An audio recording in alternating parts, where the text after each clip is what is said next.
fade in, fade in, fade in, fade in, fade in. No, God! No, God, please, no! No! No! No! Buck Rogers, it's got everything in it, every ingredient. George made a movie that he wanted to see, not a movie that he thought the public would want to see, because if he thought that if he'd made a movie like that, we would be seeing a disaster film again or something like that, probably. And touch of the Flash Gordons as well in this. It's got whatever you want it to be. It's a pure entertainment. It's like a roller coaster ride, and it can be interpreted as long as you enjoy it, which is the intention of it. Well, you're assuming that I train Ray. Exactly. Sneaky. Do I? Sneaky. I know I have to be really careful. People say, was it difficult to pick up and wield a lightsaber again? And I go, do I pick up? Is it difficult acting in this movie? Am Well, I in this movie? I can promise you my part is twice as big as it was in Force Awakens. Are you bummed that Luke didn't get sort of a reunion with Han Solo? Absolutely. In fact, when I was reading it, I thought, if Leia's trying to mentally contact me and she's not successful, she'll rush to his aid. She'll get close to him and then get into some dire situation, and that's when I show up for a big yay, save her life. Then we rush to Han and are in the same position that Rey and Finn and Chewie are. Too late to save him, but witnesses. And I say, because it would carry so much emotional resonance into the next film. For us, his wife, his best friend to witness, instead of two characters that have known him, what, 20 minutes? When I read 8, I told Ryan, I fundamentally disagree with virtually everything you've decided about my character. Who is this guy? How did the most optimistic, hopeful character in the galaxy turn into this hermit who says it's time for the Jedi to end? I read that and I said, what? I mean, that's not what a Jedi does. I mean, a Jedi is optimistic. A Jedi has tenacity. He never gives up. He doesn't secrete himself on an island. But it certainly surprised me to hear Luke say it's time for the Jedi to end. I said, what? Yeah. Luke was the most optimistic, hopeful character. And Yes. I had a real, sort of a back and forth with Ryan. I said, Ryan, a Jedi doesn't give up. I remember you saying that, yeah. You know, a Jedi, if he does something wrong, he makes it right. You know, even if he's traumatized and goes away, he regroup within, I don't know, 6 months, but 20, 30 years? Come on, that's a little bit overindulgent in my... Luke would never say that. I'm sorry. Well, in this version, see, I'm talking about the George Lucas Star Wars. This is the next generation of Star Wars. So I almost had to think of Luke as another character. Maybe he's Jake Skywalker. He's not my Luke Skywalker. Something that George initially set out to do was a kind of 3-act saga with these 3 trilogies, and I think we felt that we should honor and respect that. Liar! Liar! Liar! He's not my Luke Skywalker. I said to Ryan, I said, Jedis don't give up. I mean, even if he had a problem, he would maybe take a year to try and regroup. But if he made a mistake, he would try and right that wrong. So right there, we had a fundamental difference. I think that the thing that George never did was maintain the status quo. And I think that that's really important because... Fuck you, fuck you, fuck you, fuck you, fuck you, fuck you, fuck you! It certainly surprised me to hear Luke say it's time for the Jedi to end. I said, what? Yeah. Luke was the most optimistic, hopeful character. And Yes. I had a real, sort of a back and forth with Ryan. I said, Ryan, a Jedi doesn't give up. I remember you saying that, yeah. A Jedi, if he does something wrong, he makes it right. You know, even if he's traumatized and goes away, he regroup within, I don't know, 6 months, but 20, 30 years? Come on, that's a little bit overindulgent in my... Have you been keeping Rey's secret from the beginning? Did you know about the parentage? Like, tell me about that journey of when you found out. No. At the beginning, there was toying with like an Obi-Wan connection, and then it really went, there were like different versions, and then it really went to that she was no one. And then it came to episode 9, and JJ pitched me the film and was like, oh yeah, Palpatine's granddaddy. And I was like, awesome. And then 2 weeks later, he was like, oh, we're not sure. So it kept changing. So then even I was filming and I wasn't sure what the answer was going to be. But this was incredible. Fuck you!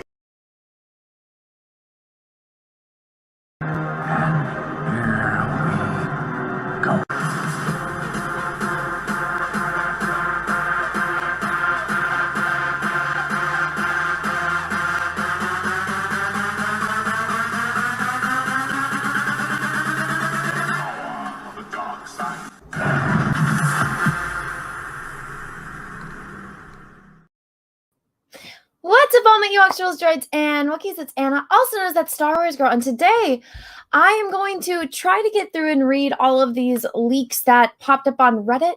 Now, when I first saw this, because somebody sent it to me, I saw it and I was like, this is just a ploy, which I said in my video earlier. It's literally just a ploy to distract from all of the drama with gosh, how do you say her first name? Coates. Because he tried to duel Jordan B. Peterson with the Red Skull stuff. For those of you that don't know, the dude that's going to be writing the new Superman movie with JJ Abrams, he writes a Captain America comic, and he made Red Skull into a blogger that is saying, spreading the word message of Jordan B. Peterson. So he turned Jordan B. Peterson into Red Skull, and it blew up in his face. And this leak just came out at the most convenient time to distract from that, but also to ride the coattails of the Snyder Cut and try to get people excited for, oh, look, the studio did all of these things and JJ wanted to have all of these things. The studio is the one that said no, but there's actually a 4-hour movie out there, which is JJ's version of The Rise of Skywalker. And I was like, oh, yeah, sure. But before I get into that, I just wanted to address something in the chat. I usually don't do this.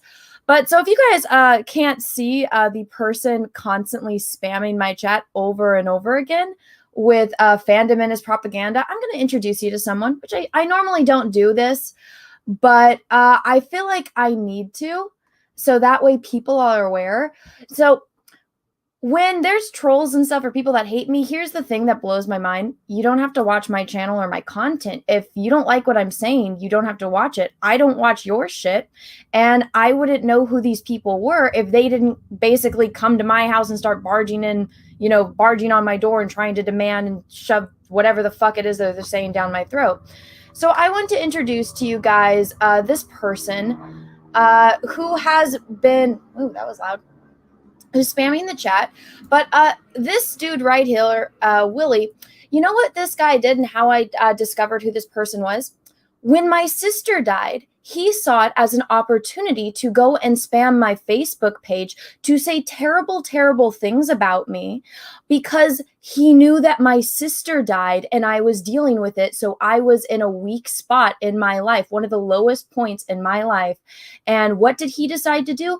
He decided to go and spam my Facebook page. I had never heard about this. I had no idea who the fuck this weirdo was until he came to my Facebook page and started bothering everyone over there and saying all of these terrible things about me, which aren't true. And then he's like, oh, you're twisting Mark's words with propaganda. How am I twisting his words? That's exactly what he said. And then this weirdo, again, I've never gone and commented on his videos, nor do I watch his channel. He's made plenty of videos about me, other people in the fandom menace.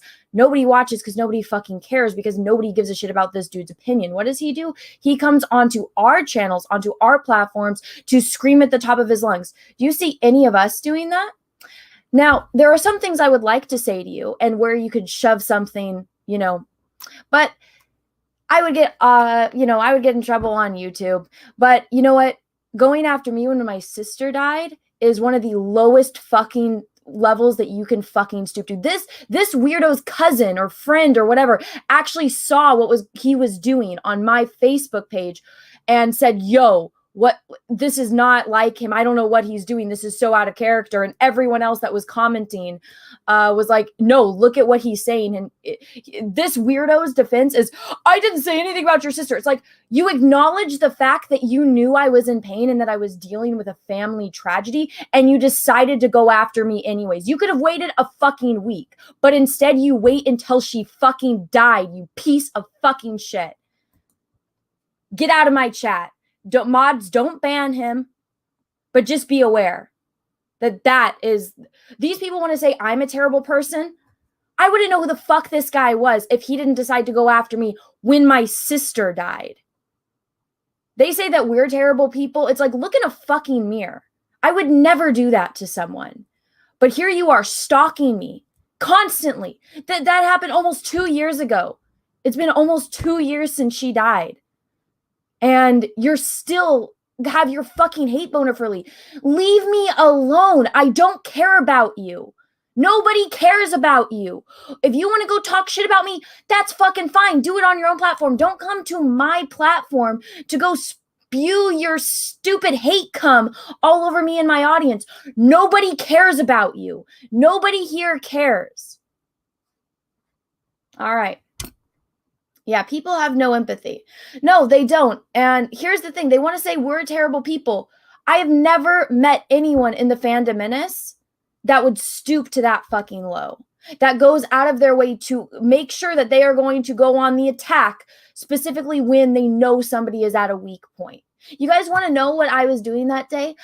I went with my father to go pick up my sister's ashes.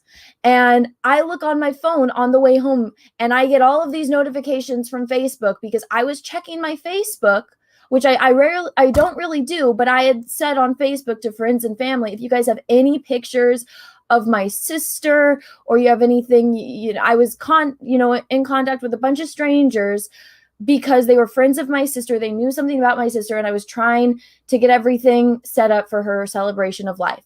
And that's when I saw this fucking weirdo going out of his fucking way to make sure that he could hurt me at that moment because he knew I was already weak. Talk about kicking when you're down. You're a fucking piece of shit and a fucking pussy. And you're going to live a miserable fucking life if you think that justifies anything. You think it's justifiable to go after somebody when they're weak because their sibling died and they're trying to, take care of, shit that you wouldn't even, if you were in my situation, Willie, you would have never been able to fucking handle the shit that I had to deal with. Because it wasn't just from this weirdo, but this weirdo is the one that keeps popping up into my chat. This was supposed to be a stream about me reading leaks and laughing about it and having fun with the audience. But instead, this weirdo comes into my chat to spew his bullshit stuff. And yeah, I see somebody in the chat. I'm not going to acknowledge that other stuff because those people just take fuel. This person that I'm talking about specifically, he's got something wrong with him. And it's not just the malice that he has for me. Because whatever the fuck his hate boner is, the fact that his family member even said, dude, what the fuck are you doing? You're literally going after a girl whose sister just died. And you're going out of your way to hurt her when her sister died. Do you not see how insane that is? And then 2 years later, still popping up in my chat, nobody cares about you. Nobody fucking cares. Go away. I don't come to your channel to bother you. The shit that you say, I don't agree with at all. I think you're a terrible fucking piece of shit of a human. But guess what? I don't go to your channel and comment on your videos and go on your live streams and comment on your live streams and spam your chat because I don't fucking care about you. If you hate me so much, guess what? You don't have to watch my channel. You don't have to come to my streams and spam my chat. Jesse did a whole video on this. If you want to watch it, I can find it and post it in the description of this video once the live stream's done. But, who am I talking about? For those of you guys that just joined, this guy that decided to harass me when my sister died popped up in my chat and started spamming it and bothering everyone. So I just decided to, say my 2 cents on it before I get into reading these things. And guys, I still have all of the screenshots of everything that this piece of shit said on my Facebook page. I think I sent them all to Jesse at some point, but they're saved on, I think, my older phone. But yeah. And I don't talk about this stuff on my channel because my personal drama, that's not what this channel is about. Like, especially when it involves my family, that I didn't want to make any of that public. I didn't. I was asked to by a family member to help spread the word when my sister was missing. And, I wish my family could have been spared the weirdos that came after them for that. And it's just bullshit. But yeah, I don't want to talk about this anymore. I said my 2 piece on that. And I think everyone in the chat is aware of who the real fucking weirdo is. But yeah, let's move on. I see a couple super chats came in. Thank you. Also, can I ask everyone a favor? YouTube has been just deleting likes from videos. So what are we at? We're at 154 likes. Can everyone smash the like button, please, and thank you. And if everyone, can you keep an eye on the likes? Because YouTube, we were on the Jack show. No, it was actually, the first time I noticed it was on the Jack show, all of a sudden we went down by 200 likes. People would get it back up and then they would delete it again. And then on Yellow Flash's channel, we were at like 1.2 thousand likes, and then we went all the way down to under 1,000 likes. So it's crazy what YouTube is doing. Matthew Pruitt, thank you. Ignore the idiots. Plenty of Pete's, love, and positivity. I'm excited for some juicy gossip. Is this the Reddit leak? Yes, it is the Reddit leak. It is the Reddit leak. Here we go. I see there's a couple more. I apologize for all of those that I missed. Russell, thank you. I just wanted to say that I'm not associated with JJ Abrams, but fuck him and Disney all the same. Also, fuck early reviews. That's pretty darn low. Yeah, it is. People are insane. Let's see. Jonathan Hurst, thank you for the super chat. Can we recruit Malin to go get him? Love you, Anna. No, this person just deserves to be miserable in their little fucking well and bane of existence. Also, there's almost 400 people watching. Please smash the like button, please, and thank you. So after my last, I actually passed out before it released, but I did my videos for the day. Views suck because I went on vacation. I decided to start making videos again. And then it's like, oh, you want to start making content again? Okay, we're just not going to give anyone your notifications. So guys, make sure that you do have those notifications on and the bell is set to all. Let me find my page that has all the leaks because of course where is it? One of those things when you put the tab down and you have 1,000 different tabs open. I wish it would just say, these are the Reddit leaks. Where the hell is it? I had it a second ago for the whatchamacallit. When I was reading it on my whatchamacallit. All right, I guess. Where are they? Typo, it should be Coates. Oh, well, whatever. I'll fix it after the stream. Where the fuck is this? I'll just go over here and find it. Sorry, guys. I was prepared, and then I got, derailed a little bit. Also, the High Council is at 6 p.m., so I will have to be going before that starts because I'm supposed to be on that show tonight. Let me find it. So here we go. There's Drunk's YouTube channel. He had the link in his description. I remember that when I watched it. All right, here we go. You guys ready to read the leaks? Read the leaks? All right, here we go. Now, go away. I don't want to sign in. I don't want to be signed into Reddit. Fuck that. All right, so here are the leaks. I'm going to put this in the right here. Oh, yeah. Yes, I'm going to be on the High Council. I think Mahler is going to be there, too. Skid, thank you for super chat. I'm sorry for your loss, Anna. Thank you. It's weird. I just had the it's weirdly hitting me that it's been almost 2 years and I haven't spoken to my sister. It's the most bizarre thing ever. And like when you think about things and family stuff, I don't want to cry, so I'm going to stop talking about it, but thank you. Kenneth Morgan, thank you for super chat. Found the channel about 2 months ago and now never miss a video. Oh, thank you. That's so kind of you. Let me do this while I'm reading them. Thank you. Keep your head up and push on. Semper Fi from this Semper Fi from this courtesy Marine. Oh, well, thank you. I appreciate that. That's very kind of you. Also, there's 420 people watching. Please smash like button. My cousin was in a Marine. He enlisted right after high school and he was like a machine gunner and he was over in Iraq and Afghanistan. Actually, I didn't know this. He's not allowed to tell us what he does anymore because he may or may not work for a secret government agency, but I saw he because we have a family group chat and it's like, oh yeah, we're coming back John's coming home, and it's like, oh, cool. I was like, oh, is he coming back from Cuba? And they're like, no, he left Cuba, but he was somewhere else. And I was like, where was he? They're like, oh, Washington, D.C. I was like, oh, he was there. That's probably not safe, but all right. But John's fine. He's been through freaking every single war that I've been alive for. But thank you for the super chat. I appreciate that. Lancer 737, thank you for that. I hope you don't mind. I had to use some of your footage of the creator Geo at its clearest. I credited you. Rainbow Dash reacts to Geo. Oh, no problem. If you guys ever, gosh, what is in my eye? I got like tulip hair in my eye. Yeah. I find my footage from places, and if it's easier to just go to my video and get the clips that I have there, you feel free to do it. Honestly, it's about spreading awareness, right?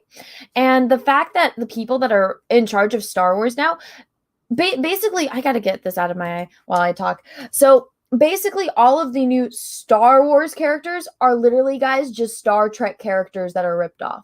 Like Geode the Rock, guess what? That was based on a Star Trek alien from season 1, episode The Devil in the Dark with the Horta. And they go to a planet where there's these miners that are getting killed. And so Captain Kirk and Mr. Spock and Dr. McCoy. Gosh, this thing is deep in my eye. Sorry, guys. I got like one of my dog's hairs, and it's just, you know, that part like on your eyeball where like it's the back of it, but I can feel it. And when I blink, it's there. God damn it. All right.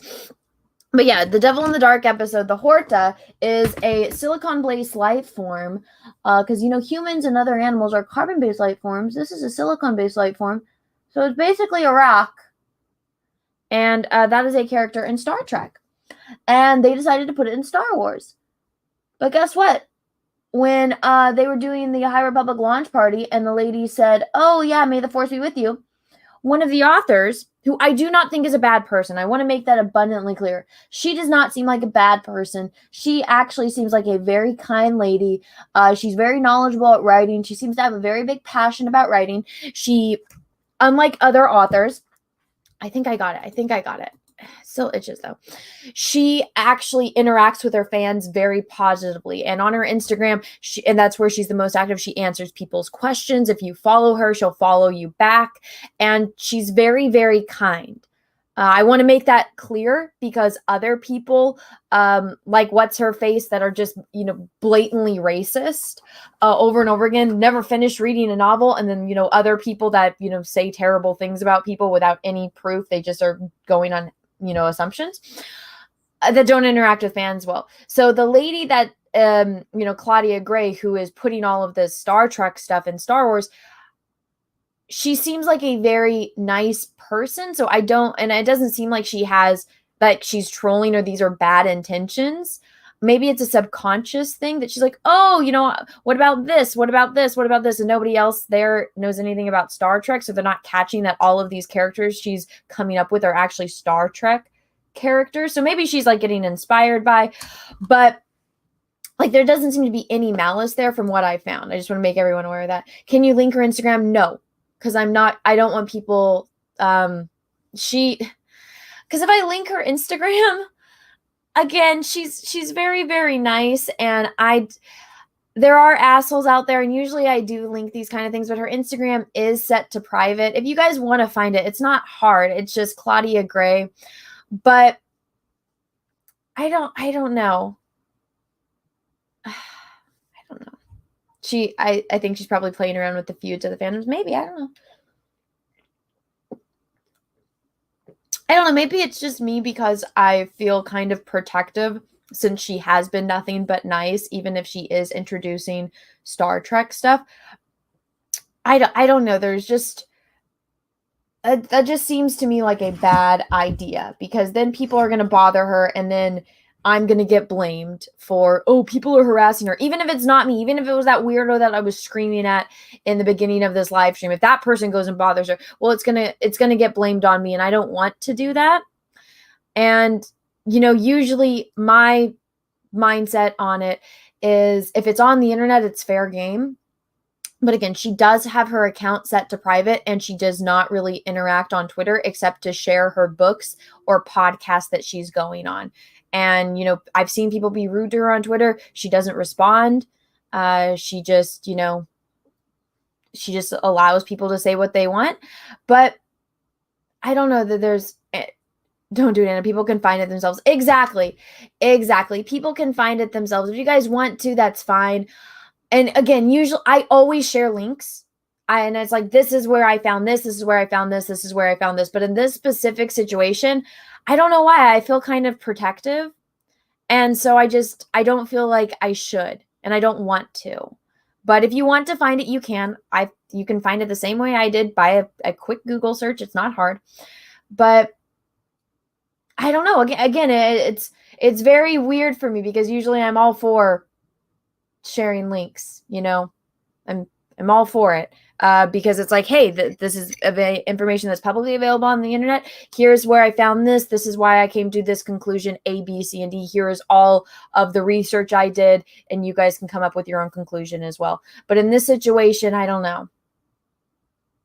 I don't know how to explain it either. I don't know. I'm feeling kind of protective.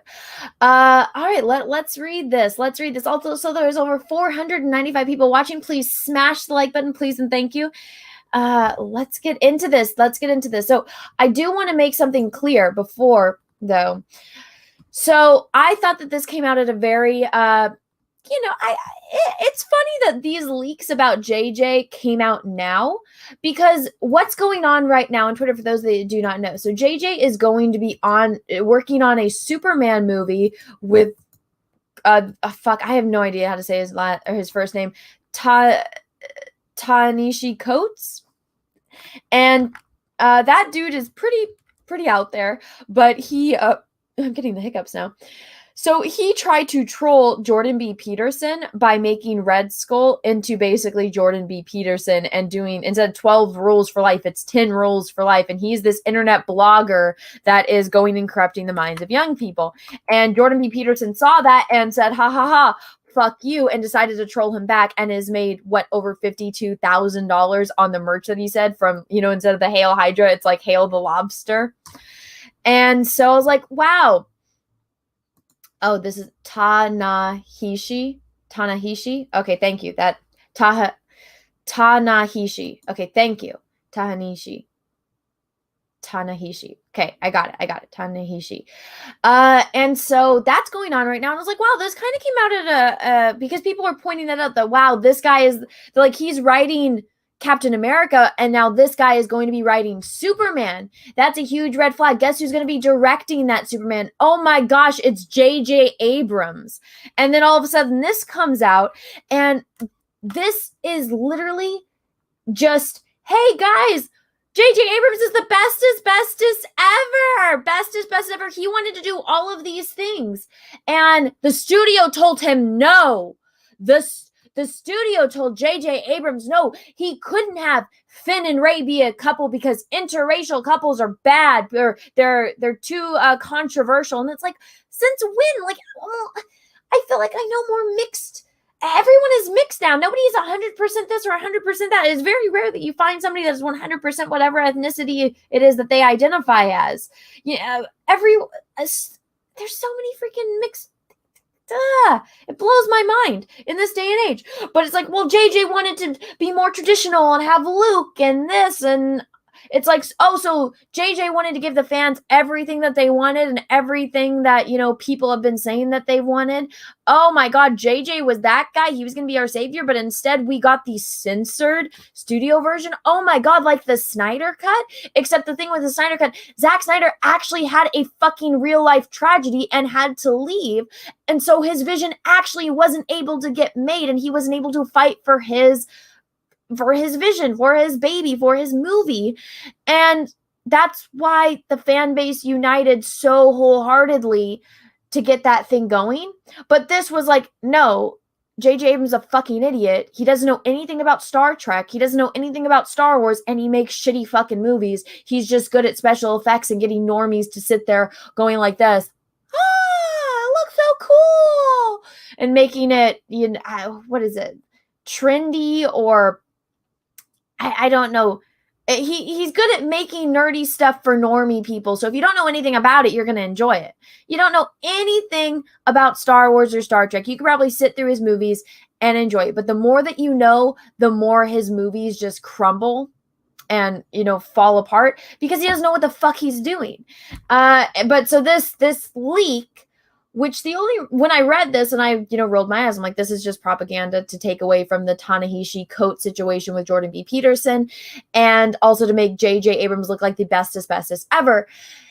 And then I was watching the live stream that Ryan was doing, and he's like, oh, well, this, you know, I remember he even said, he's like, the only reason that he was covering it, I think, because I was in and out of this live stream because I was editing stuff. And so I was listening to little bits that I caught. But the one thing that stood out to me was he was saying, oh, well, leaks came out on Reddit before The Rise of Skywalker came out.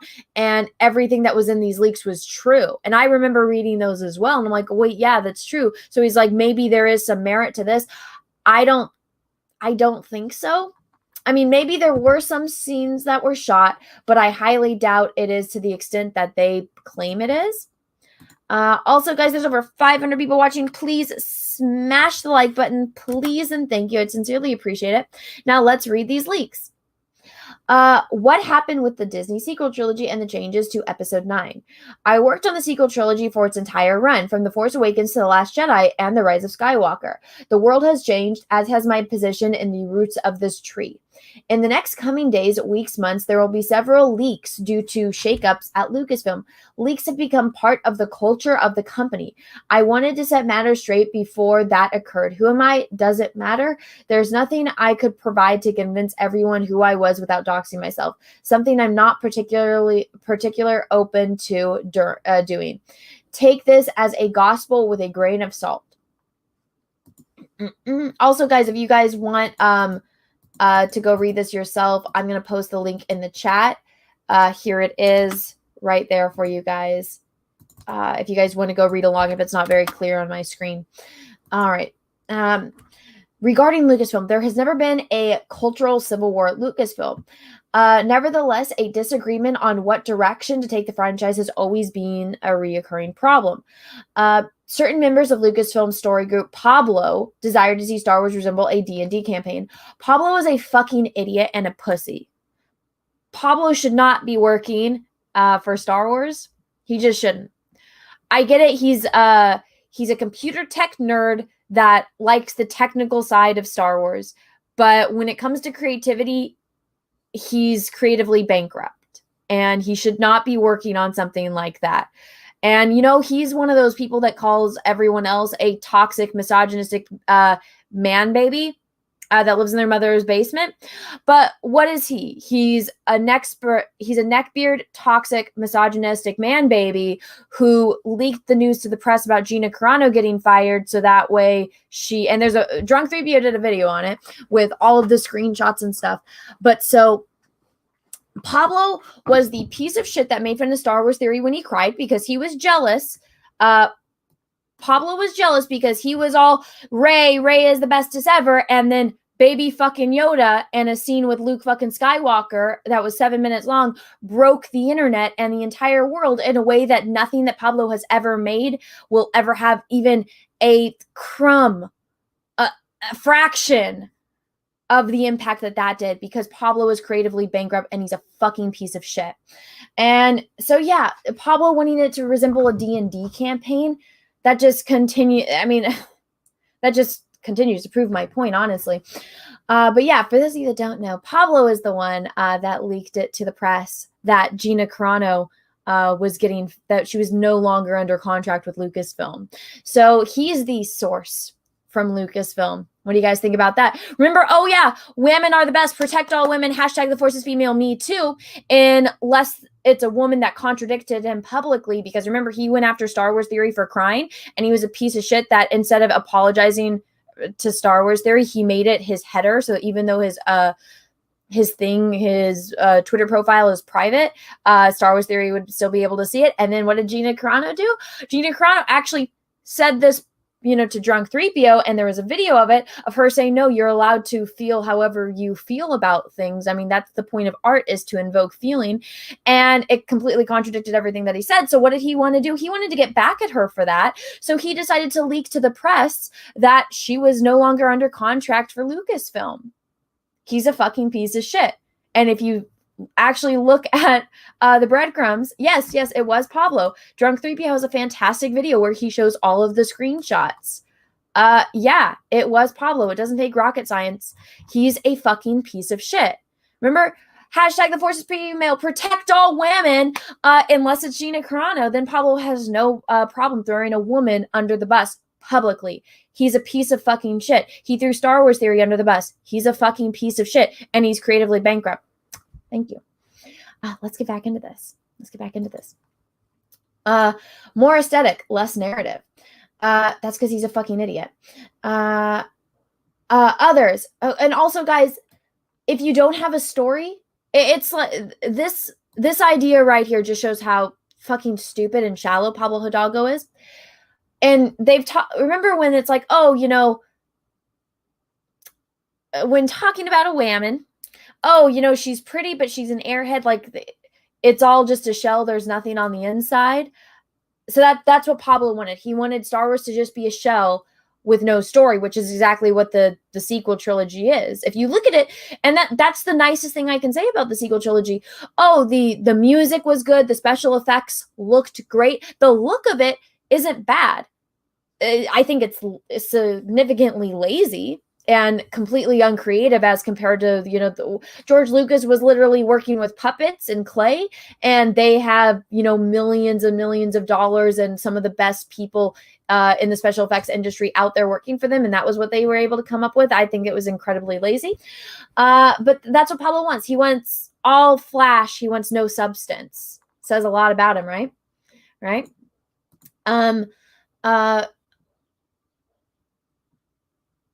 Garada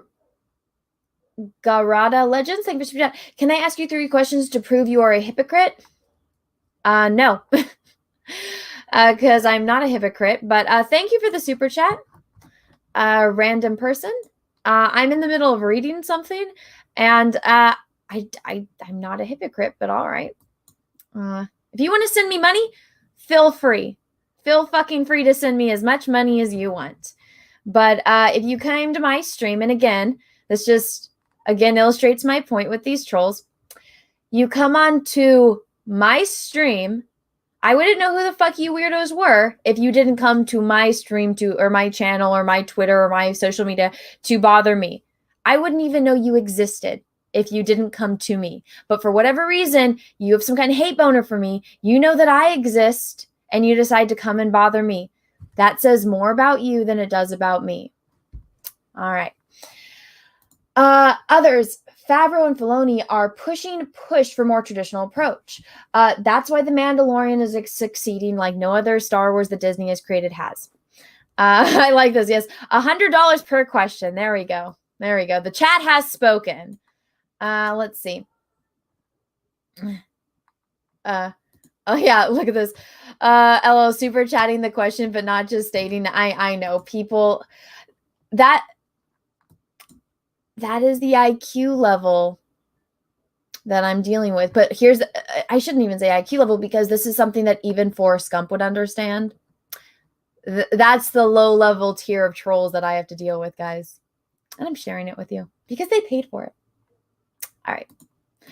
Trencher 1375, thank you. Can I send you money? Well, you just did, so thank you. Let's see. Let's get back to this. Where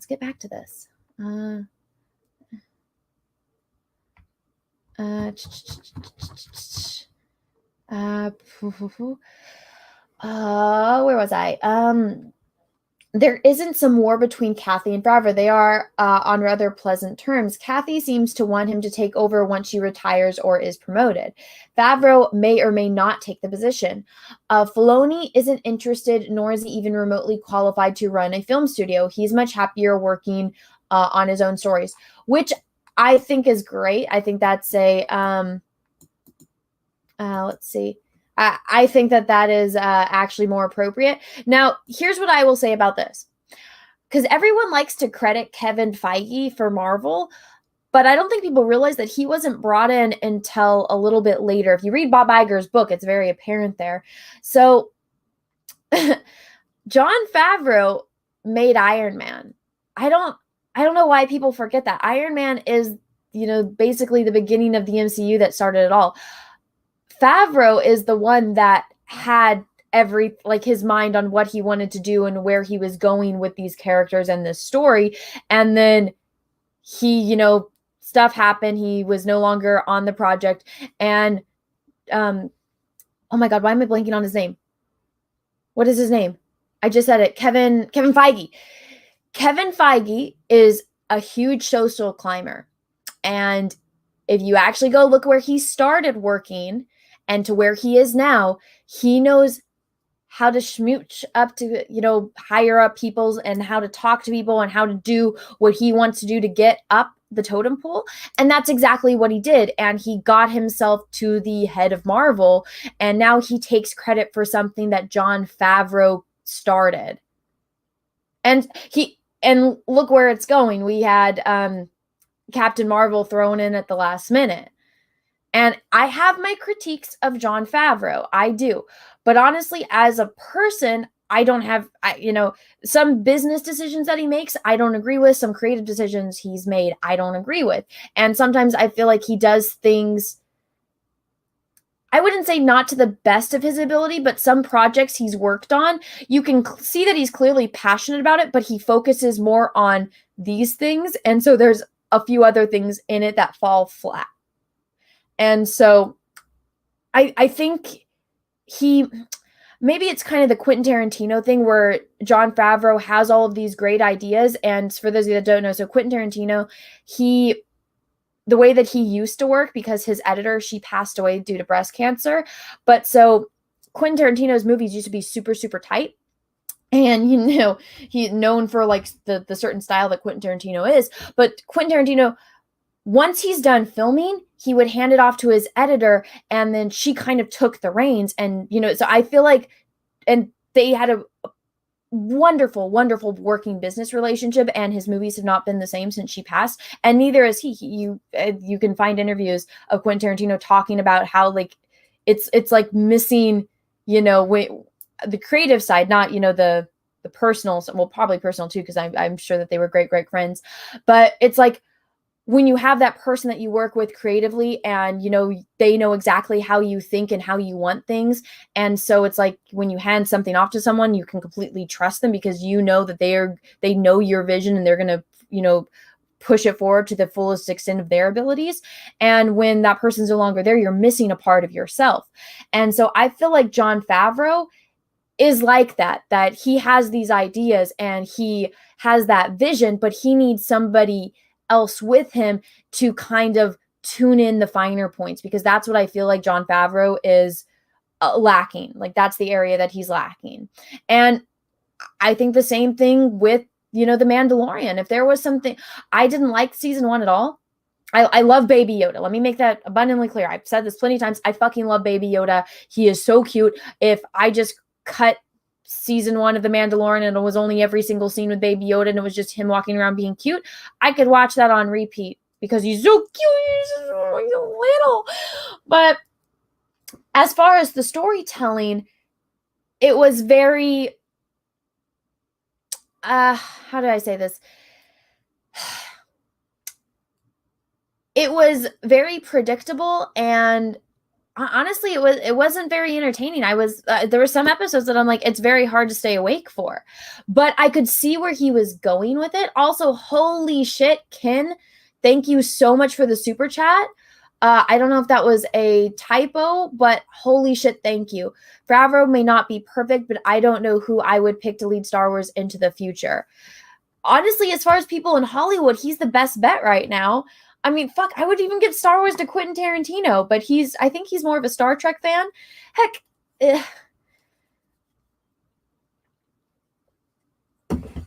And for those, like, with the Robbie Rodriguez episode, which I really like Robbie Rodriguez. I love Sin City. I think that is a great movie. And I was a kid, so I love Spy Kids too. And I liked Alita. And if they did something like, could you imagine if the resources and the story, you know, because that story was already there, you know, as a manga, it already existed, an anime and whatever. So, and Robert Rodriguez directed that. Could you imagine like a movie like that, but about a young girl that instead of being a cyborg, but is like a lost Jedi? Could you imagine if Alita was a Star Wars movie and you just changed certain things about that to make it in the Star Wars universe? I mean, holy shit. That would have been fucking phenomenal. So, I mean, and this is the best thing. We have all of these amazing people that are all alive and are all friends with each other and can pick up a phone. You get Jon Favreau, Robert Rodriguez, Quentin Tarantino, and you can do that and do all of these movies. And I mean, could you imagine if it was Quentin Tarantino working and Robert Rodriguez? Because guess what? They're like best friends too. They're doing a bounty hunter show. Could you imagine if Dave Filoni, he's like, hey, I want A, B, and C to happen. Like, so this is the way he plots out the season. Okay, so Boba Fett just took over Jabba's palace. And so now he's going to be the head of the crime syndicate and he's going to run all of that and get it. But then we have the rest of the Hutts that want to come and take over Jabba's palace and take over what Jabba had left behind and, you know, run things. And they don't like this outsider coming into their turf. And so there's going to be this all-out war between Boba Fett and his loyalists and the Hutts. And there's going to be this whole thing with the crime. There might be a side plot story where it's Boba trying to learn more about his father who passed and a little bit more about Mandalorian history, while also Bo-Katan, Katan, I like to say Bo-Katan, I don't know, it just rolls off my tongue better, and Mando are off trying to take Mandalore. So you got all these subplots going on, and Jon Favreau plans that all out, right? He has the story. And then who comes in? Robert Rodriguez, Quentin Tarantino, and they make it rated M for mature, personally, just because I like that kind of stuff, and do their thing with it. Do you know how fucking awesome that would be? Do you know how much money they would make? And then bring people that are I love them. You know, I'm very happy that Elf exists, Jon Favreau. I am. I love Jon Favreau on Friends, and yes, I'm pulling in all these old references. I thoroughly enjoyed Robert Downey Jr.'s smugness in Iron Man 1. But it's like, you got to get somebody that is very good at writing a script and a person that is writing the script along with somebody who is a Star Wars lore expert that can tell you about the Hutts, that can tell you about Tatooine, that can tell you about Mandalore. And you have that person working with the person that's writing the script, and then also have, you know, I have a few lore experts that are not Pablo Hidalgo because he's a fucking idiot. Because you wouldn't have that issue where, oh, hey guys, why am I blanking on the damn name of the planet? Planet that they go to where Baby Yoda's on the rock. Tython. Tython is a deep core planet that has been established. It isn't. So for those of you that don't know the way the Star Wars universe works, and this is how I kind of explain to everyone. So when you're on hyperspace routes, right? So, and this is said in the very first Star Wars movie ever, A New Hope, that comes out.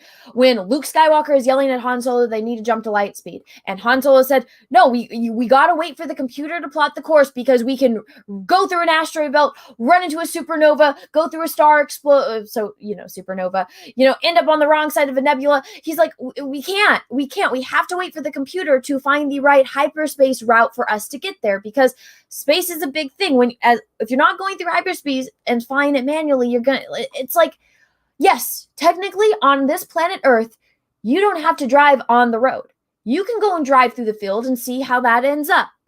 If you're not in a special ship that's equipped for that shit, I'm telling you right now, you're probably not going to go very far. If you're over in your little Toyota Prius and you want to go off-roading through the fucking desert, or, well, the desert might be a little bit more flat. You want to go, I don't know, off-roading and you end up going off the cliff of the Grand Canyon, nobody's going to blame the Grand Canyon for that. It's your fucking fault because you didn't stay on the fucking road.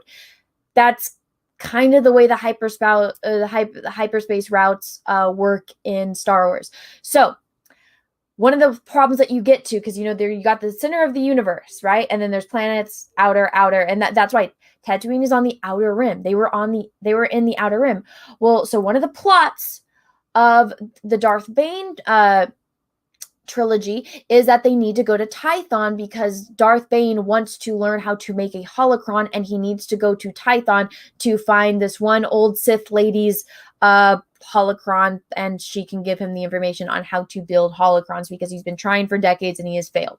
Also, if you play SWTOR, Tython is a very vocal or I'm blanking on the adjective that I'm trying to use for this. It's a very important planet in the game. And go on to fucking Wikipedia, which blocked me, by the way. Did you guys know Wikipedia has a Twitter account and they blocked me? I forgot I was going to do a video on that. Maybe I'll do it tomorrow. So Tython is a deep core planet. So one of the problems with being in the deep core, the center of this galaxy, is that the hyperspace routes, they don't last very long because that space in the deep core is very unstable. So certain planets are very difficult to get to, and it's actually very dangerous. It's like when you see Indiana Jones, or actually the better equivalent I can make is if you guys ever watched that movie, The Phantom, remember with the dude from Titanic whose name I'm also blanking on, when you go and watch The Phantom and they're trying to go find that the skull in the rainforest where the Phantom is, and they have that big truck and they're going over that, and they make the kid drive it. They're going over that rickety wooden bridge over, the fucking pit of death. Okay, so that is kind of the equivalent of what it's like to go on a hyperspace route in the deep core in this Star Wars galaxy. But instead of going on a truck, you're on a fucking 10-ton spaceship going through these lanes. So it's very, very difficult to get to if you don't have a safe and reliable hyperspace route. So in The Mandalorian, when all of a sudden he's just magically on Tython, I thought that was a huge plot hole, and that episode was like 20 minutes long, and Robert Rodriguez was saying, he's like, yeah, I only got 19-page script, which to him, he's like, each page is a minute, so he's like, I only had 19 minutes to work with. If they would have made the episode where it starts with Ahsoka getting, or what is Mando getting, he had the route, that the last known route to Tython that Ahsoka had, and so the first half of the episode is him going on this dangerous hyperspace route, and he's got to somehow maneuver his way onto Tython. That would be compelling because then it's some stake in the game. It's like, wow, this place that he needs to get there to take Baby Yoda to this rock so Baby Yoda can find a teacher. This is essential that he gets there. So, and it justifies him taking this very dangerous route to get there. That's storytelling. It gives, the fans something to root for because that's what the character wants. Everyone has stake in Baby Yoda, and everyone's like, well, okay, well, we need this for Baby Yoda. So everyone has, a foot in the game, or a foot in the race, I should say. And so it adds that element of suspense, of anticipation, of thrill. And that could have been the 20-minute opener. And then the last 19 minutes could have been action. And then what else did they do? Oh yeah, we're in the Outer Rim. We're at Tython. It's like, Tython is not in the fucking Outer Rim. If you had a lore expert there, which Pablo Hidalgo apparently wasn't doing his job, because again, Pablo Hidalgo's a fucking idiot. He probably didn't even know that. Again, wasn't Dave Filoni working on that? Wouldn't Dave Filoni know that too? But I mean, I digress. But so that, it's just, there needs to be somebody there that knows these things and can point those things out. And yeah, you guys might think, oh, well, Anna, that's just nitpicking. It's like, no, it's not nitpicking when it's one of the important factors in the Star Wars universe. If you guys, if you don't understand the way storytelling works, and if you're creating this universe, this fantasy, sci-fi, horror universe, you have to play by the rules that were established in this universe, or else you're gonna have problems. Could you imagine if all of a sudden you're watching Lord of the Rings and Mordor is right next to the fucking Shire? And it's like, why the fuck did you guys walk all the way over there if you guys could have just taken a 5-minute stroll over that little Hobbit hill and the fucking Mordor's right there? Because that's what they did. They put Mordor right next to the fucking Shire. It doesn't make any sense. And it's like, well, Anna, that's just nitpicking. I'm like, go tell that to a Lord of the fucking Rings fan. I'm going to tell you right now, they're not going to, you can show that to a normie, because now Lord of the Rings is a normie thing. They're going to point out, hey, that's not fucking right. Right? Thank you for the super chat. Let's see. I sorry, nerd. Yes, I am very aware that I am a nerd. I hope that you got your money's worth for that. But yeah, so yes, I don't think it's nitpicking either. I think it's very important. If you establish these rules, it's like all of a sudden, oh, playing baseball and it's not 3 strikes, you're out, it's 2. Well, I'm going to tell you right now, if you try telling that, if I haven't watched baseball in a while. The last time I watched baseball, I was watching, the Giants when I lived in San Francisco. So it's like Buster Posey gets up to the bat and they're like, oh, you just had 2 strikes, you're out. Buster Posey's going to be like, what the fuck do you mean? I get another chance. It's 3 strikes, you're out, not 2. It's going to cause some problems, right? So I think with Jon Favreau, I think he has good intentions, which is extremely important.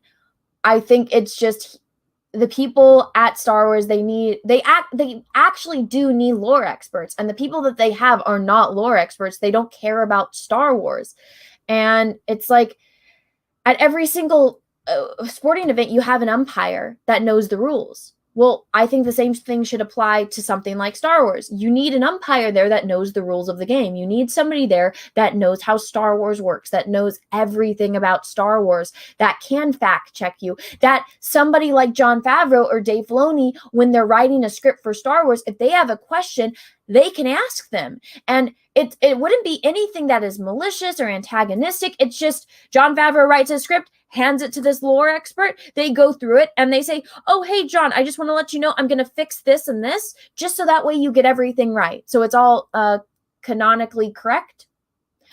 I don't think anyone would get offended by that. If anything, that would be probably a nice thing for them to have, and it would be one less thing that they would have to worry about, because they'd say, Jon Favreau could go to the lore expert and say, hey, is there any planet in the Star Wars universe that looks like, I don't know, it has giant flowers and bugs the size of a skyscraper, right? Or what planets are how many planets are Rancors on? Because Rancors, they've been transported from planet to planet. What planet are Rancors originally from? We want to go to the Rancor homeworld and see how the people there have just been kidnapping all of these animals. So now the Rancor home planet, they're almost extinct on their home planet, but they live in captivity on other planets. And that could be a plot point for something, because I don't know, maybe Mandalore wants to have more Rancors, or I don't know, there's some kind of Mandalorian group that their crest is a Rancor, and so they want to go and live on the Rancor home planet, and then they get there and there's no fucking Rancors, so they're like, what the fuck? And then I don't know, there's one last male, so they need to go get a female Rancor, and then oh my god, they can make merchandise of baby Rancors and make a shit ton of money. Oh my god, I just wrote an episode for them. And all they would have to say, Jon Favreau could say that, and the lore expert would be like, it's on this planet and this and this and this and this, and this is what color their eggs look like, or are they born naturally? Right there. That's all. You have an idea for a story. And I mean, they have this at Marvel, or they used to. They have this at DC, or they used to. I mean, you could fucking, if you were writing a Star Wars thing, all you would have to do is post it on Twitter and say, hey guys, what is this? And people would know instantly. Like right now, I guarantee you somebody in the chat has answered my question for me, or knows every single answer to everything that I just presented, right? But yeah. Claudia, thank you for this video. Is it bad that I like the new Star Trek movies? Maybe because I'm not a Star Trek fan. Maybe if I was, I wouldn't like it. No, and see, that's exactly what it is. If you're not a Star Trek fan and you don't know very much about Star Trek, you'll like it. It's for a normie, right? Like a lot of my friends liked it. And so I remember I actually got my friend to watch Star Trek because she liked the movie. And then after watching the show, she's like, wow, that movie fucking sucks because they get all this shit wrong. And I'm like, yeah, I know. Could you imagine the Romulans just sitting there for 20 years waiting for Spock instead of contacting Romulus and saying, hey, you know how we've always been trying to take over the Alpha and the Beta Quadrant? Well, guess what? We're from the future and we have all of the histories and all of this advanced technology. We can tell you everything about the Federation, everything about the Klingons, everything about the Cardassians, the Dominion. We have all of that information because we're from hundreds of years in the future and we have more advanced technology. And guess what? We got to get our scientists to watch this wormhole because this dude's going to come through. This Vulcan's going to come through with this weapon that will make us invincible. But no, the Romulans just sat there for 20 years instead of doing that. It's extremely out of character. And then it's like, oh, no, Anna, you didn't watch the deleted scenes. You didn't see that. Oh, my gosh. They were actually held captive by the Klingons. And I'm like, that is fucking worse. Do you not know how much of a plot hole? I mean, you could have written off that these Romulans were fucking stupid. That they were all just complete idiots, and that's why they're on this mining ship. And that's why they sat there. I mean, at the very least, that could have been an answer, right? They're just so overcome with anger and stupidity. Maybe there's some genetic mutation with them. That's why they don't look like Romulans.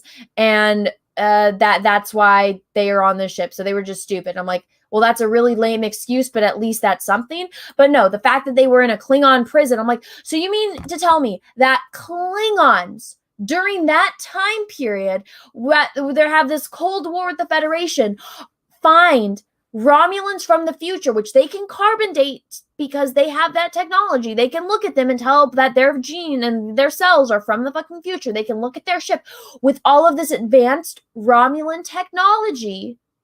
They can look at all of that. And you're telling me the Klingons didn't do anything with it? That's even more fucking lore breaking. And that just shows how much JJ Abrams doesn't know anything about Star Trek. And guess what? I learned after watching these movies that he's not even a Star Trek fan, so it makes even more sense. He didn't even fucking know. But yeah, if you don't know anything about Star Trek, you'll like it. But also, guys, thank you so much for the super chats. I am trying to read these leaks, but thank you. I do appreciate it. Mike Hill, thank you for the super sticker. I don't know what it is. Let me try pulling it up over here. But thank you, everyone, so much for being here. Also, there are 766 people watching. Please smash the like button, please, and thank you. Let's see. What is this super sticker? It is a pair saying, you are amazing. Oh, thank you. Thank you. That's very kind of you. Considering how this stream started, guys, thank you. Thank you. Sometimes it's I don't enjoy going live and doing stuff live on air, but then other times it's just I'm reminded how awesome all of you guys are and how awesome, Star Wars fans are. And that I can sit here and talk about, no, I couldn't pay my mother to sit here and listen to me talk about this and actually pay attention or even care, or even fucking my friends, they don't care. My real life friends get to hear this shit in real life with me sitting right next to them. And it's like, they're like, yeah, cool, Anna. Well, let's talk about something else. I'm like, but I want to talk about Star Wars. So it's nice. It's really nice. And I really appreciate it. It's therapeutic. Volcanus Rex, thank you. JJ just needs a swift kick to the taint. Here's the thing with JJ. I think he should be like the art supervisor. I think he should be in charge of special effects and cinematography. I think JJ is actually very good at that. As far as being in charge of story and directing, he is not. Making the head of cinematography, special effects, art direction, he shines, except for putting a red fucking crab alien on a snow planet. That's fucking stupid. But, I mean, he's not given complete creative control. Let's just say that. Here's $5. Oh, thank you for the super chat. Since when are Filoni and Favreau not Star Wars experts? I just explained that. And if you go watch The Mandalorian, you'll see where they make mistakes, like with Python, to name one. Just name one thing. But yeah, thank you for the super chat. If you want more of an explanation, just scroll back like 20 minutes and catch up on what you missed. But did I read all of the super chats? Let me go look and see. But guys, thank you again so much for being here. I really do appreciate it. And I am going to be on the High Council tonight. So that is over on Jeff from World Class Bullshitters channel. I think Mahler is going to be there too.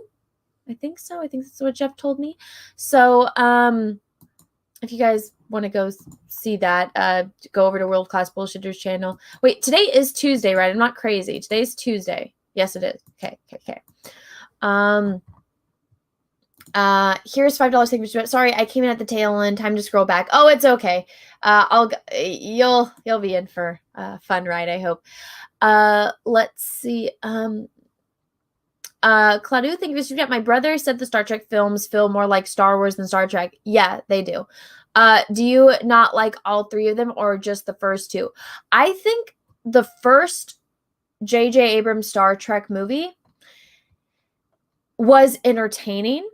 I liked certain things about it, but the complete idiocy of building a starship on Earth instead of outer space blew my fucking mind. It's like, you do realize that they build starships in outer space because it makes more fucking sense. And again, it just shows kind of how JJ cares more about aesthetic than science. And that's really irritating because Star Trek was always about the science as compared to the aesthetic. I mean, you go look at the computer chips that Captain Kirk and Mr. Spock were using in the original Star Trek. They're literally painted pieces of wood. They're painted pieces of wood, but it does the trick. JJ rips off stuff. He does. JJ isn't capable of creating an original idea, really. But there is just there's a lot of issues with it, but if you don't know anything about Star Trek, if you turn off your mind, I think the first one is fun. And even though it should have been the opposite, it should have, and the reason why they did it was because of what happened in the Wrath of Khan with Kirk and Kirstie Alley, where, she's can't beat the Kobayashi Maru, and, Kirk says, well, I don't believe in no-win scenarios. But then I think Zachary Quinto's acting is phenomenal. That stands out to me. He's not Spock, though. He's not Spock at all. He is a completely different character. He is Zachary Quinto as a Vulcan. And I love the line where he says, the point is to experience fear even in the face of certain death. And the way that he looks at Kirk, and he's a very angry Vulcan. That's one thing. It's not Spock at all. Spock was never angry. Spock was always more amused when he was talking to humans. Zachary Quinto did not have that same energy as Spock. He looks good as a Vulcan. I think he fit Vulcan very well, but he was a very angry, upset character, and so it would have made more sense to him be a different character. He could have been fucking Cybok, and instead of embracing the love and stuff and wanting to go find Shakari, he could just be letting his anger take over him. But I love Zachary Quinto's acting, and I think he delivered some lines phenomenally, but it did not suit the character at all. That was not Spock, but I love that line, and I love the way he presents it, even though it is so out of character for that character. All right, here we go. I think I have a few more.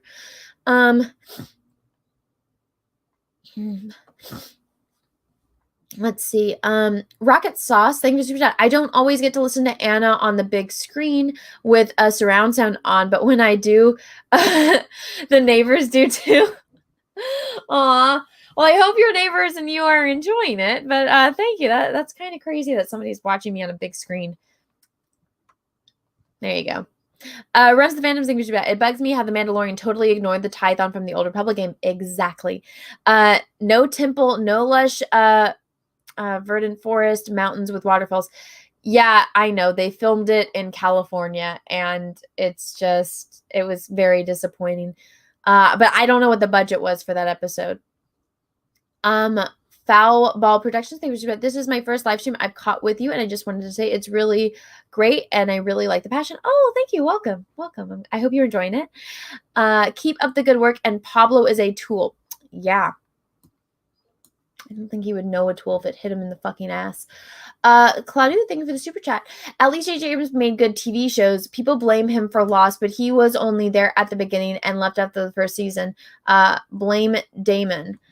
I stopped watching Lost after it was when Juliet and Jack kissed. I think that was the last episode that I saw. I was like, I'm not even interested in where it's going anymore, because right when something happens, it's another thing. Remember the whole thing with the numbers and the door and this? I was just like, eh. Let's see.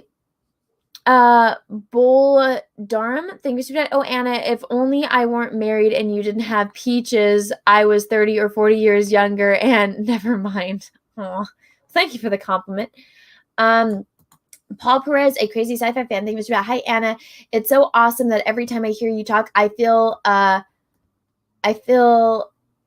balance in the force, and I mumble it to myself. Thank you so fucking much. Oh, well, thank you. I'm glad that you enjoy my little rants about Star Wars, because, I mean, guys, this is something that I've loved since I was 2 years old. Like that, when I think about that, that's crazy.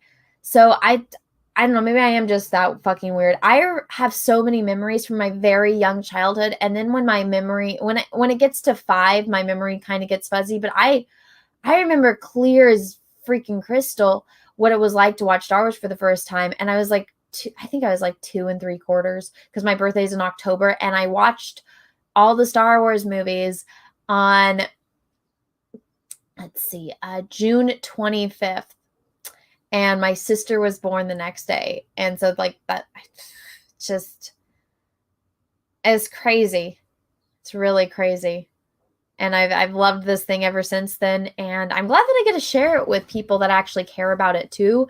Because in real life, I never, until I, started doing YouTube and met people through YouTube, I never really met anyone that cared about it that I did. And, like, I'm just that weird Star Wars girl. So that was just everyone's justification, which was fine. It didn't bother me anymore. But it's nice to finally share it with other people. So I appreciate all of you, and thank you.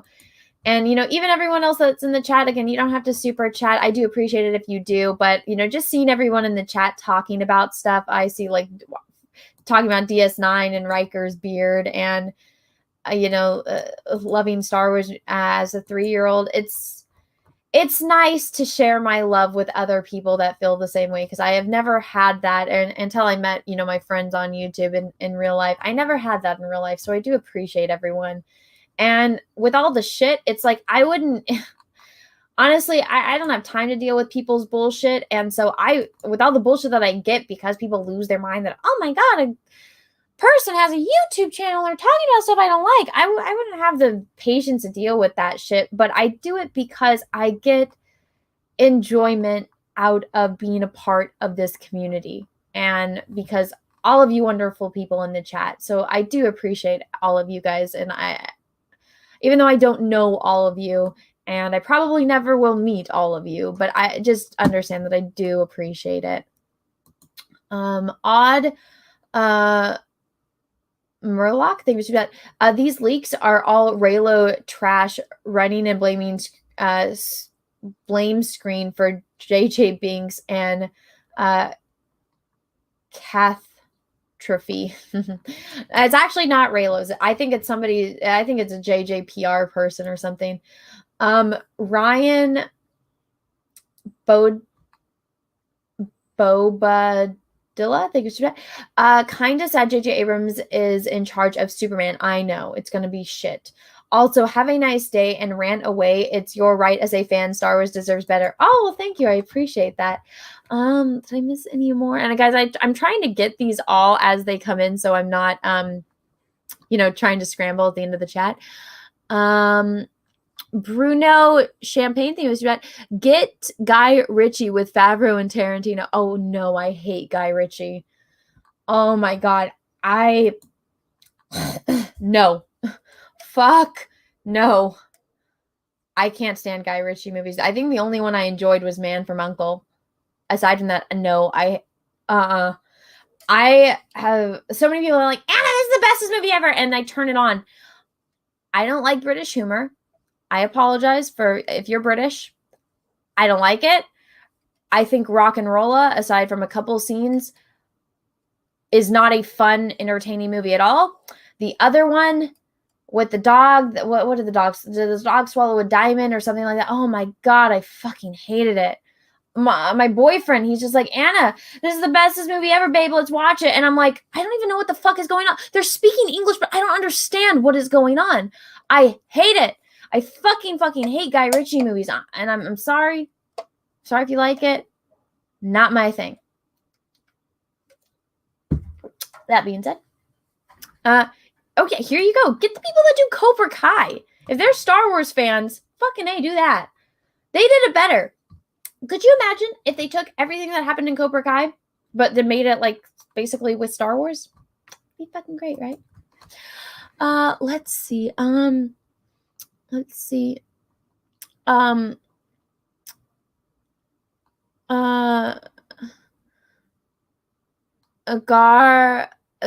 Garuda Legends, thank you so much. Hi, cute lady. I want to see a Superman movie when he comes to Earth and makes Earth his toilet. Oh, I don't want to see that.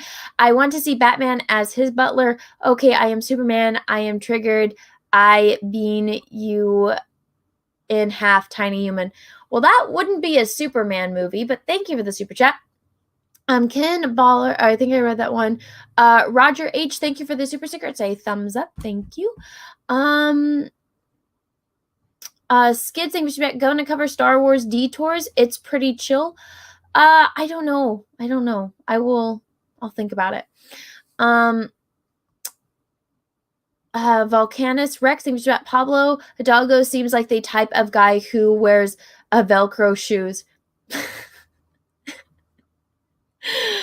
Can somebody meme that? That would be hilarious. Just Stewart, thank you for that. Well said that Star Wars girl. The statements haters say indicate more about the hater than the target. Let's see. Oh, that was that person that said, "Can I ask you 3 questions to prove you are a hypocrite?" Well, I guess that was one of their questions. Was the one about Superman, and well. Honestly, all that did was prove that they don't know anything about Superman, but they paid $20 for it. So, I guess we'll wait to see what the person's other questions are. Right? I'm almost caught up on super chats, and then we'll be able to get back to these. Let's see, did I miss any? Just updated it.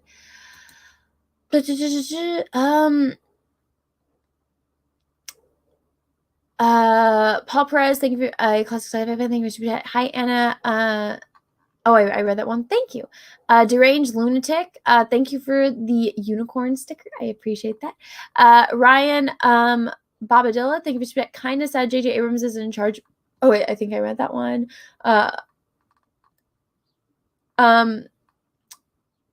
Desla Act MC, thank you for hashtag keep fighting. Day Taslov. Well, thank you for the super chat. And then Claudia, thank you for Birds of Prey literally ripped off Snatched, the one with the dog swallowing the diamond. It's literally almost the same. You've seen the parallels. Oh, I didn't even think of that because I tried to put Snatch out of my mind forever, but I'm trying to remember the plot of that movie because I have tried to put it out of my mind. God, I don't want to have to rewatch it. I'll take your word for it. But thank you for the super chat. Now, I think I am all caught up. So let's get back to reading the leaks, everyone. All right, so here we go.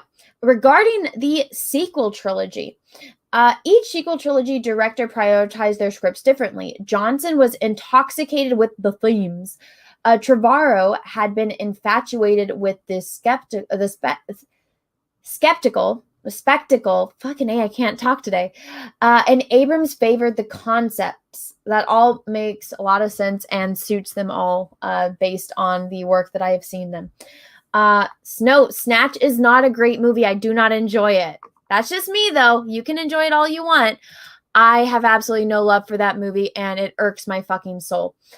Thank you. Peaches loves it. As to be expected, this led to very different approaches to the sequels. Some of Lucasfilm fancied, others not as much, Ray being the biggest disagreement. Abrams, well, this right here, you shouldn't be making a fucking trilogy if you guys can't come to an agreement on your fucking main character or the way that the story is going to go. Abrams initially had hoped to work with George. That didn't work out. When George walked, JJ had almost attempted the same. Iger stopped him. Go read Bob Iger's book. They threw away George's trilogy and had JJ rewrite it. And George said, what the fuck are you doing? This isn't, I gave you this stuff. You guys paid for my concepts for the sequel trilogy, and what the fuck is this? And got pissed. Go read Bob Iger's book, and you can see all that. I don't know why Bob Iger's editor thought that any of the shit that they put in there was a good idea, aside from basically trying to advertise that he is going to be a good presidential candidate when he does decide to run. But if you read Bob Iger's book, for those of you that do not know and you're not aware of what happened, so when Bob Iger was friends with Steve Jobs. So Steve Jobs, George Lucas, and John Lasseter made Pixar. A few other people were involved, but they made Pixar. George Lucas had ILM, his special effects company. And one of the things that they were looking into was 3D. Okay, so you look at the first full-length feature animated movie, which is Toy Story. And what is Toy Story? Oh my gosh, it's Pixar's first movie. It's a movie about all of these 3D animated objects that were toys, because guess what? Toys are plastic. It was a great idea, because it's like, well, what can we do with 3D? Well, we can make things look like they're plastic. And it's like, so what are we going to do? We're going to do a movie about toys. Everything is plastic. And that's why they try not to show too much of Andy or his mom, because it looks kind of scary. And the thing with Pixar is that John Lasseter was a great he still is a great person. And I've met him. All that Me Too shit is fucking bullshit. It infuriated me.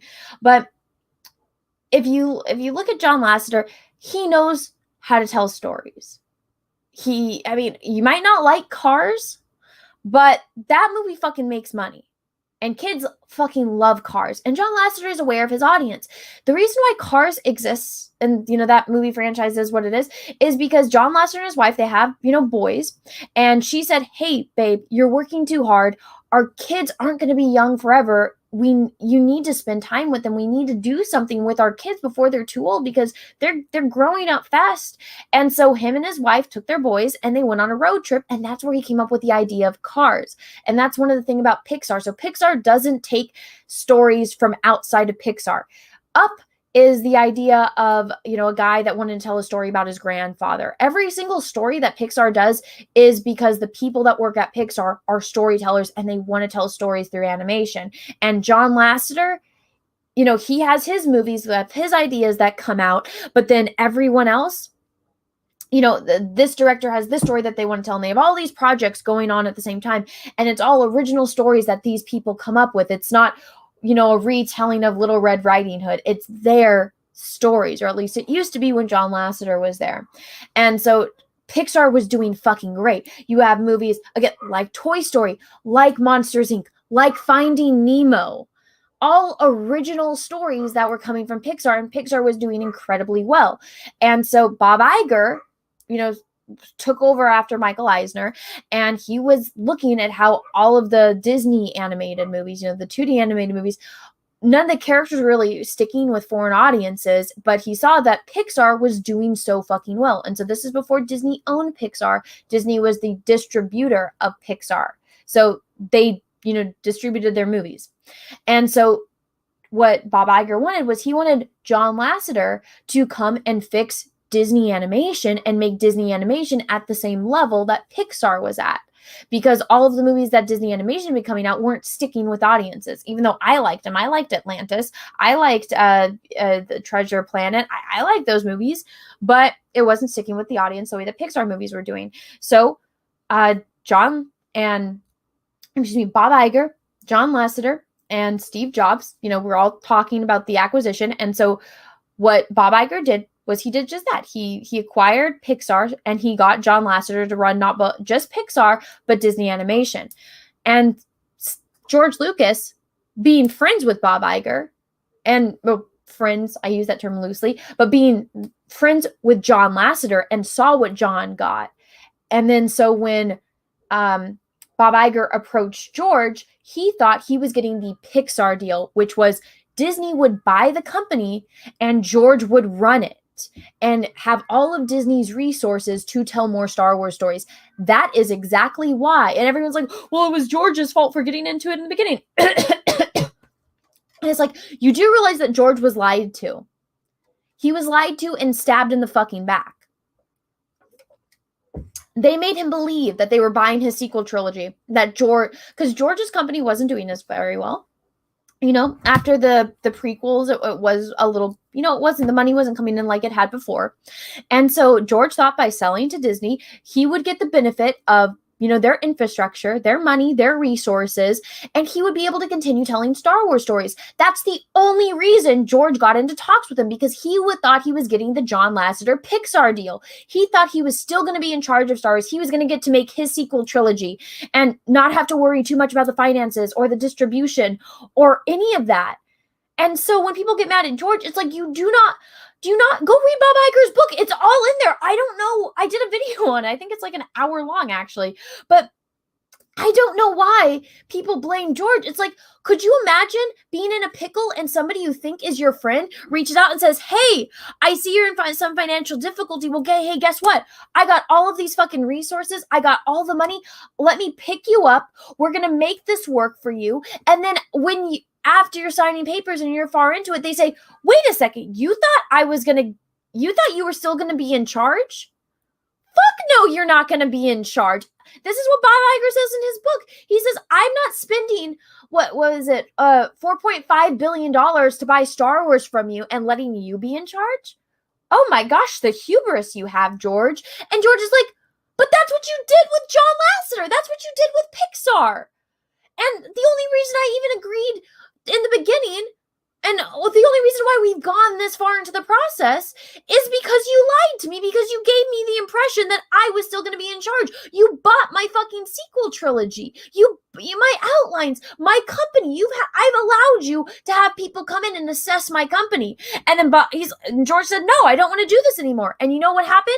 Bob Iger said, well, guess what, George? If you pull out of this deal, then I'm going to, sue you for $500,000 and you are going to lose your company. You're going to lose Star Wars. You're going to lose ILM. Every single one of your employees is going to lose their job.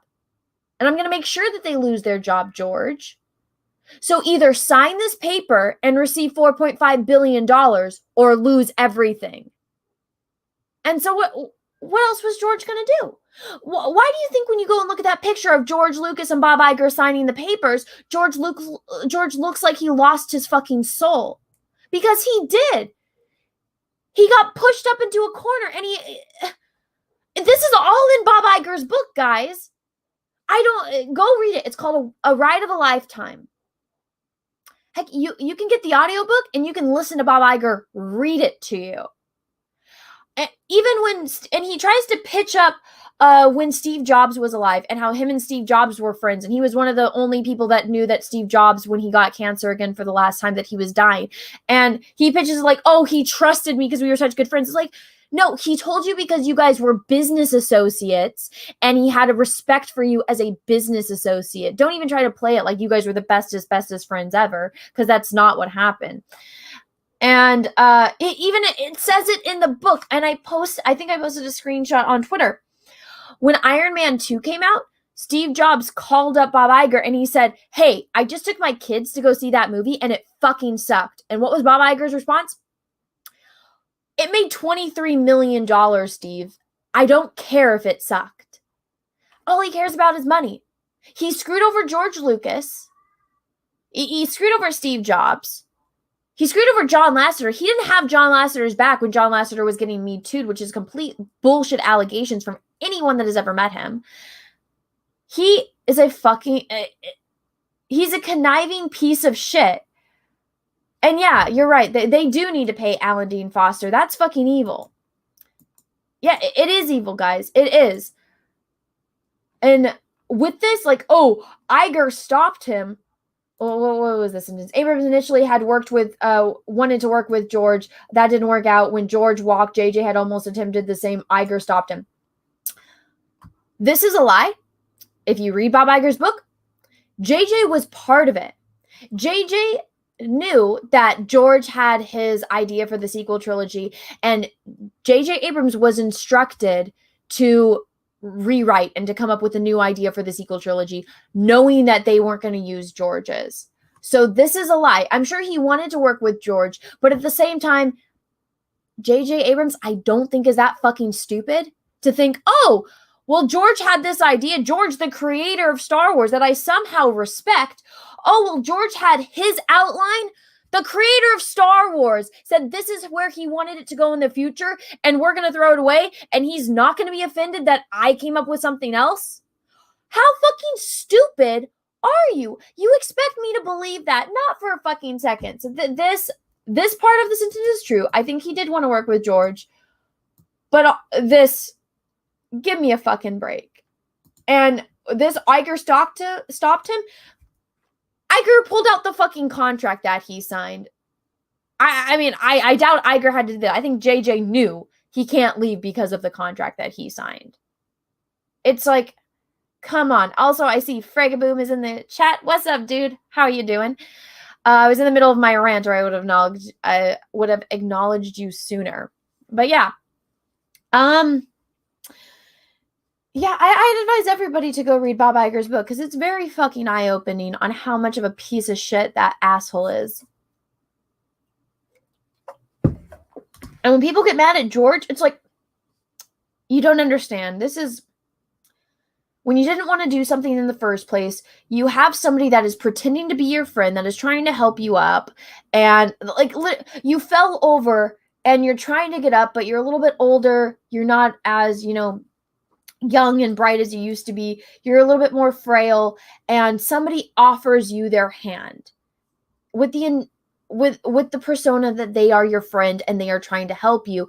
And as you give them your hand and they start pulling you up, you find out that they're not pulling you up so that way they can make you stand. They're pulling you up so they can flip you over. That's what happened to George. Everything you need to know about that is in Bob Iger's book, The Ride of a Lifetime. You can go see what a conniving piece of shit he is. Anyways, let's keep reading.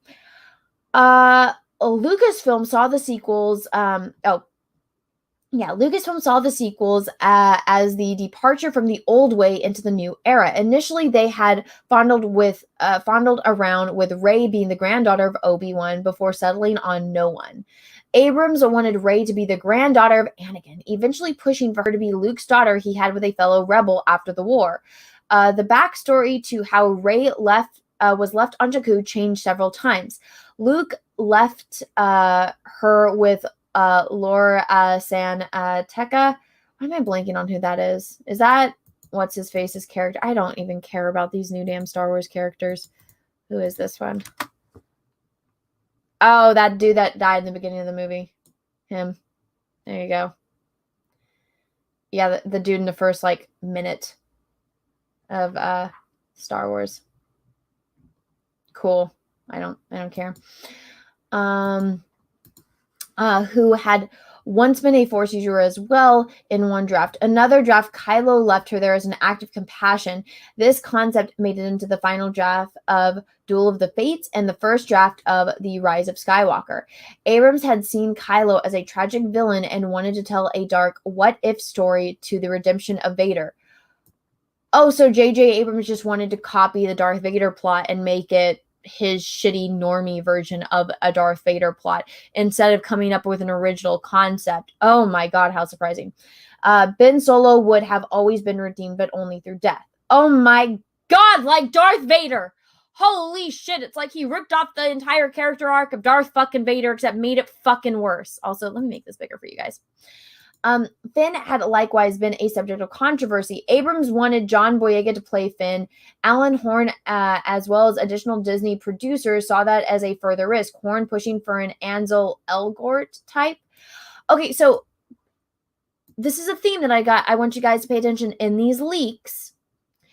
It's painting JJ as JJ wanted all of these great things and the studio told him no. JJ did nothing wrong. JJ wanted to work with George, but then George said no. And JJ was going to leave, but Bob Iger made him stay. JJ wanted to do this with Ben, but he got told no.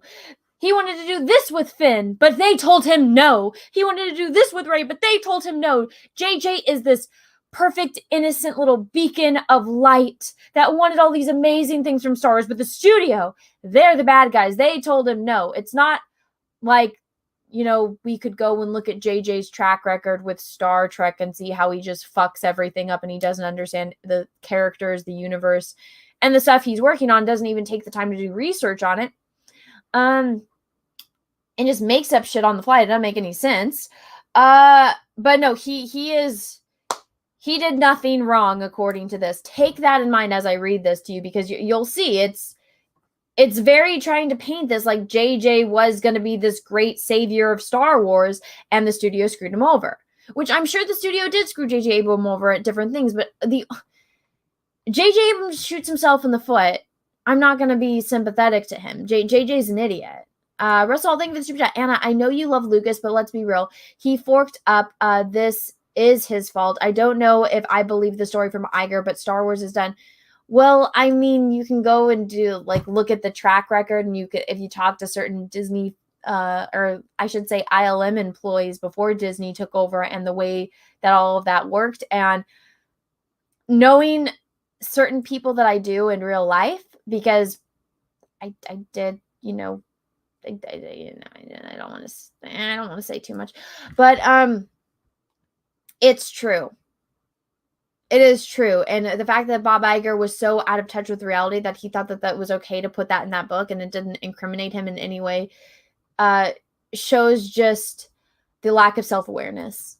But thank you for the super chat. And then holy shit, thank you so much for the $50 super chat, SFC Demon M. Thank you, super chat. Keep it real, that Star Wars girl. Love your videos. Fight the good fight. Oh my gosh, well, thank you. And thank you so much for the $50 super chat. Also, guys, there's over 809 people watching. Please smash the like button and keep an eye on those likes for me, because YouTube has had they've been just deleting shit like crazy, and they'll delete likes hundreds at a time. So please keep an eye on it for me as well. And if YouTube starts skimming it, I'm going to do a screen recording and try to get it live. So that way when I yell at them on Twitter, I can have some screen recorded evidence of it. So if it starts going down, let me know in the chat. But thank you everyone so much for being here. I really appreciate it. And that is an incredible super chat. So thank you. I really appreciate it. Let's get into 1,000 likes. Thank you. Yes. Let's do so. Let's try. Yeah, YouTube is fucked up. Trust me, it's really fucked up. Let's continue. Finn being a Jedi was something Disney producers thought was too much. If John Boyega was cast, Abrams was forced to water down the subplot in The Force Awakens. Now, this part, it's like, you guys bought Star Wars. Who was in the prequels of Star Wars? Oh my God. Was it Samuel L. Jackson? Oh my God, what was Samuel L. Jackson in Star Wars? Was he a Jedi Master? Not only was he a Jedi Master, was he the one to first wield an amethyst lightsaber? Also, was he a badass that took on the fucking Emperor, and if Anakin hadn't stepped in, he would have killed the Emperor? Oh my God, you're telling me that back in 1999 and the early 2000s, that having a black man, a very well-known, respected actor who also just happened to be black, playing this badass Jedi Master called Mace Windu, was not controversial. But oh my God, John Boyega being a turned stormtrooper into a rebel who also has force sensitivity and becoming a Jedi. That's too controversial. Oh my God. Not a dude that literally had bad motherfucker written on his lightsaber. I tried to spin all the way around. It didn't work. Yeah, no. If they think that, okay, well then why, my question with that, well, why are you, let's read this because I do have this. What is the definition of racism? Well, let's look at the definition of racism. So racism is a noun prejudice, discrimination, or antagonism directed against a person or people on the basis of their membership in a particular racial or ethnic group, typically one that is a minority or marginalized. So, you're telling me, and you want me to believe, that Disney, well, I mean, Disney executives are fucking stupid, so it actually might be right on the money, but you want me to believe that apparently we have gone so far back, we have regressed so far back that in 1999, and heck, back even in 1980, when George Lucas introduced Lando, it was okay back in the 1980s. It was okay in 1999. 2015, it's too controversial to have a black guy be a Jedi. This is fucking stupid. That definition of racism is wrong. It's from Google. Type in Google, type in the word racism. Seriously? You're upset because Google's definition of racism is wrong. Having a prejudice against somebody based on their ethnicity and the color of their skin is racism. I don't know why that's a hard concept, but why not? Claudia, thank you for that. Is it because of China? I don't think that. I mean, look at the prequels. Look at. I don't know. The logic and the lack of logic is kind of blowing my mind with this point, which makes me really question on whether or not it's true or not. But I mean, they shrunk him on the poster. So either I don't want to think it, but I mean, either people in Hollywood have just gotten significantly more racist or have just gotten racist because, I mean, 1980, Lando was introduced in The Empire Strikes Back. Okay? In 1999, Mace Windu. 2015, we got Finn. They did all of this marketing for Finn. Finn had more action figures than Rey. Finn had more merchandise than Rey. Rey was almost non-existent. Finn had more merchandise than Kylo Ren. It was like Finn and Phasma and BB-8 were like the top three. And I mean, they had no problem with all of his toys, talking action figures, costumes, stormtrooper masks, all of that. But then you want me to believe that with all that marketing, I don't know. This is just, I mean, I don't want to believe it because I'm like, wow, so just racists run the studio, but I don't know. Russell Hall, thank you for super chat. Lucas has screwed us all. Pick hockey helmet, Henry. Thank you for the super chat. Claudio, thank you for chat. I'm just throwing out possibilities. I get you. I just find this very confusing. But thank you for the super chat, by the way. I just find this very confusing because it doesn't make sense to me.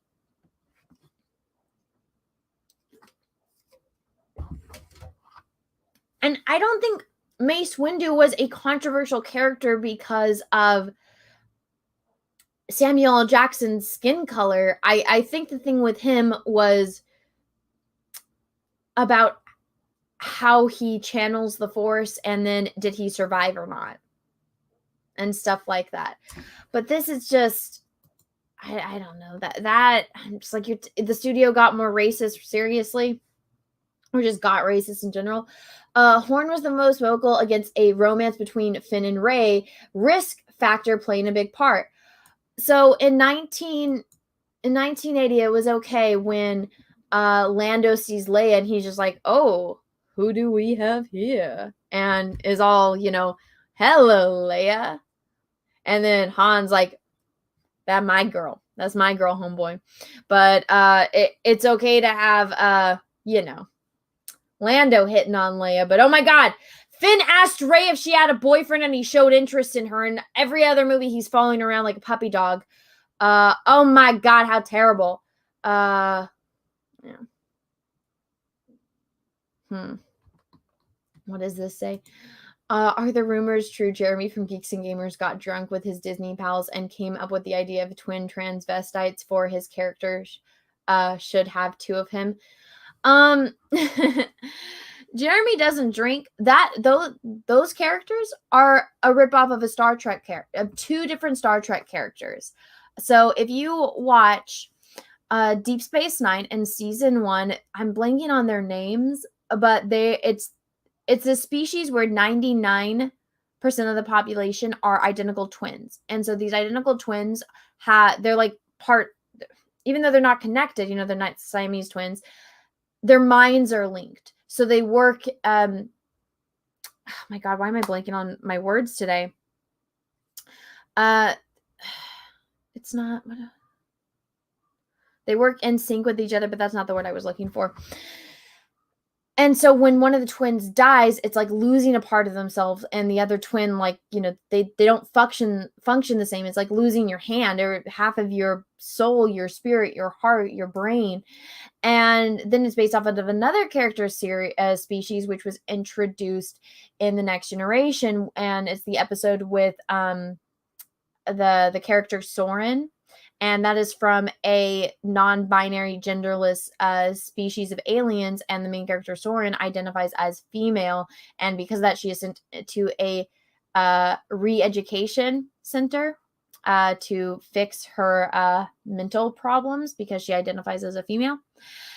Because their species has grown past or evolved past having genders. So if you do identify as having a gender, you are therefore you have mental issues and you need to be sent to a place to be rehabilitated.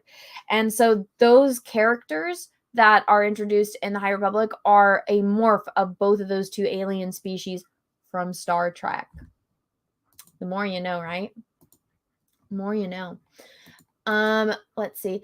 Claudia, thank you for talking about Lando hitting on women. Do you know nowadays you can't even bump into someone without them accusing you of rape? I sincerely hope that's not true, but I wouldn't put it past the weirdos in Hollywood. Comics Kid, thank you for every day Lucasfilm strays further from George. They sprinted away from George the first chance that they got. It blows my mind. It's like this dude literally invented Star Wars, but you guys don't want anything to do with him. Gotcha. That's totally smart. Let's get back to reading this.